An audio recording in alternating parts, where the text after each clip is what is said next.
pondo para sa taong 2025. Ayon kay Vice President Sara Duterte, bunso nito ng pagdamay ng mga tauhan sa ilalim naman ng kanyang opisina.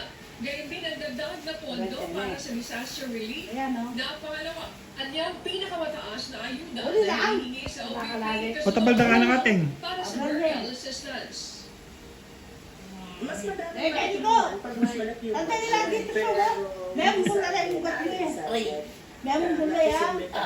Yan, stretch. Sabi sa'yo, stretch ka niya ni ate. Marunong ni ate. Something mo. Pwede kang kumiyak. Pwede kang kumiyak. Huwag mo siya sisipain. Huwag mo sisipain si ate ang rin. Busog mo siya. Oh, yung sinabi na.